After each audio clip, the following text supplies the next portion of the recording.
주님께서 여러분과 함께 요한이 전한 거룩한 복음입니다. 그때 예수님께서는 유다인들에게 내 아버지께서 여태 일하고 계시니 나도 일하는 것이다 하고 말씀하셨다. 이 때문에 유다인들은 더욱 예수님을 죽이려고 하였다. 그분께서 안식일을 어기실 뿐만 아니라 하느님을 당신 아버지라고 하시면서 당신 자신을 하느님과 대등하게 만드셨기 때문이다. 예수님께서 그들에게 말씀하셨다. 내가 진실로 진실로 너희에게 말한다.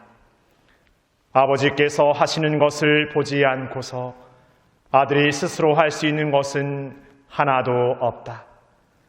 그분께서 하시는 것을 아들도 그대로 할 따름이다. 아버지께서는 아들을 사랑하시어 당신께서 하시는 모든 것을 아들에게 보여주신다. 그리고 앞으로 그보다 더 큰 일들을 아들에게 보여주시어 너희를 놀라게 하실 것이다. 아버지께서 죽은 이들을 일으켜 다시 살리시는 것처럼 아들도 자기가 원하는 이들을 다시 살린다. 아버지께서는 아무도 심판하지 않으시고 심판하는 일을 모두 아들에게 넘기셨다. 모든 사람이 아버지를 공경하듯이 아들도 공경하게 하시려는 것이다. 아들을 공경하지 않는 자는 아들을 보내신 아버지도 공경하지 않는다. 내가 진실로 너희에게 말한다. 내 말을 듣고 나를 보내신 분을 믿는 이는 영생을 얻고 심판을 받지 않는다. 그는 이미 죽음에서 생명으로 건너갔다. 내가 진실로 너희에게 말한다. 죽은 이들이 하느님 아들의 목소리를 듣고 또 그렇게 들은 이들이 살아날 때가 온다. 지금이 바로 그때다. 아버지께서 당신 안에 생명을 가지고 계신 것처럼 아들도 그 안에 생명을 가지게 해주셨기 때문이다. 아버지께서는 또 그가 사람의 아들이므로 심판을 하는 권한도 주셨다. 이 말에 놀라지 마라. 무덤 속에 있는 모든 사람이 그의 목소리를 듣는 때가 온다. 그들이 무덤에서 나와 선을 행한 이들은 부활하여 생명을 얻고 악을 저지른 자들은 부활하여 심판을 받을 것이다. 나는 아무것도 스스로 할 수 없다. 나는 듣는 대로 심판할 따름이다. 그래서 내 심판은 올바르다. 내가 내 뜻이 아니라 나를 보내신 분의 뜻을 추구하기 때문이다.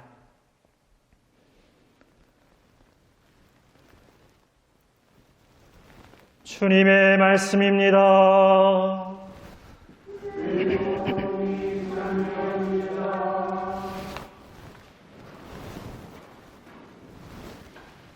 찬미 예수님,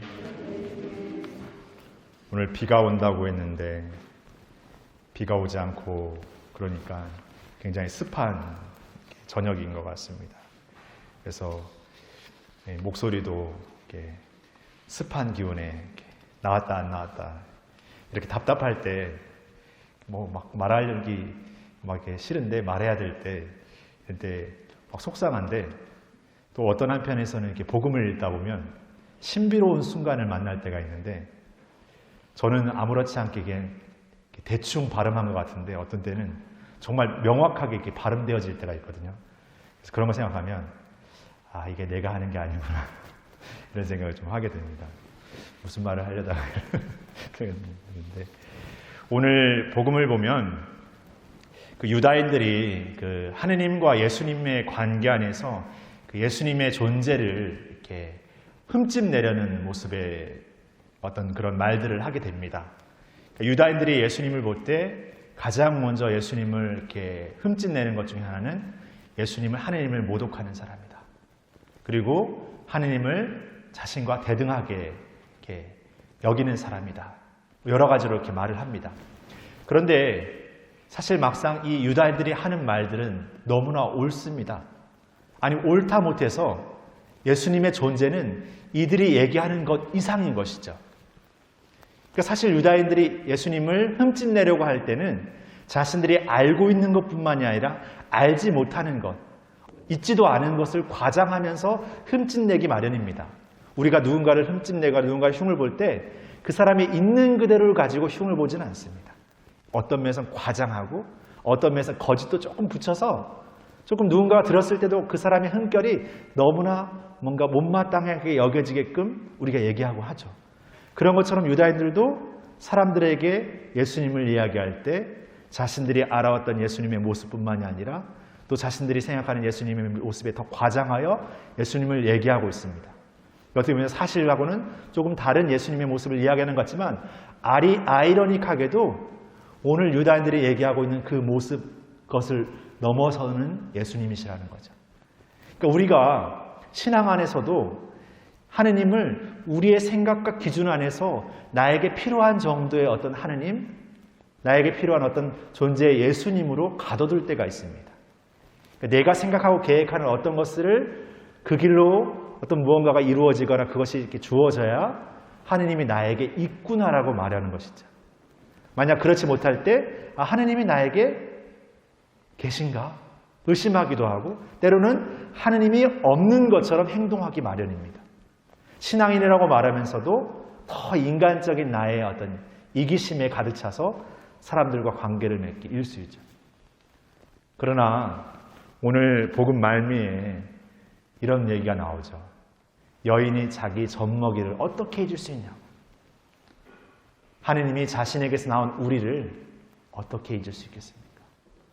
물론 그 젖먹이가 자라서 어떤 자리의 삶을 살아가면서 그 엄마의 마음, 그 부모의 마음을 다 헤아리지는 못할지언정 부모는 늘 그 아들, 그 자녀, 그 딸의 마음에 늘 마음이 가 있는 거죠.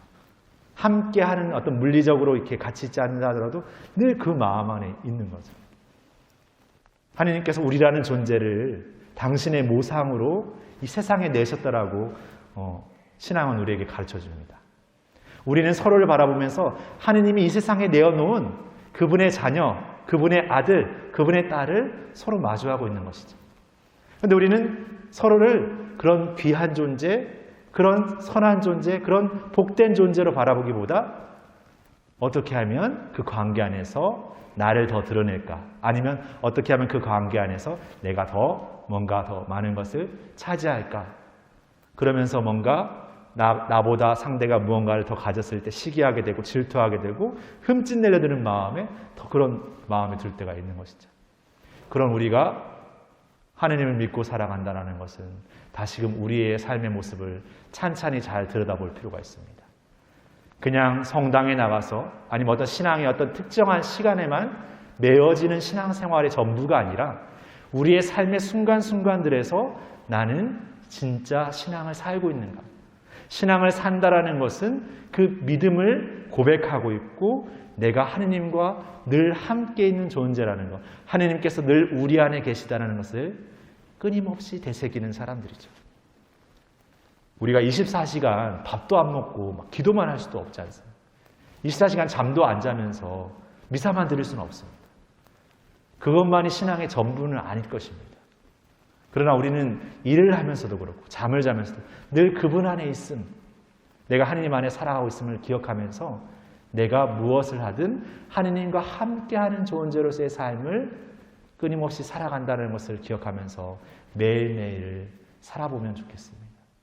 그런 삶이야말로 우리의 나약함의 한계, 그 유혹의 한계를 늘 끊임없이 넘어설 것이고 우리가 생각하고 기준하는 하느님의 모습이 아니라 항상 그 넘어서 우리에게 가장 좋은 것을 주시는 하느님, 우리에게 가장 필요한 것을 주시는 하느님을 우리가 깨닫게 될 것입니다. 그러한 확신, 그러한 믿음이 우리의 삶의 자리 안에, 우리의 마음 안에 있을 때 우리는 삶을 살아가면서 그분을 진정으로 증거하는 삶을 용기 있고 결단 있게 증거할 수 있는 삶을 살 수 있을 거라고 생각합니다. 그런 삶을 다시금 우리의 삶의 자리 안에서 새롭게 살아가는 우리 모두가 되었습니다. 오늘 그분께서 바로 우리 안에 계시기 때문입니다. 잠시 묵상하시기 때문에.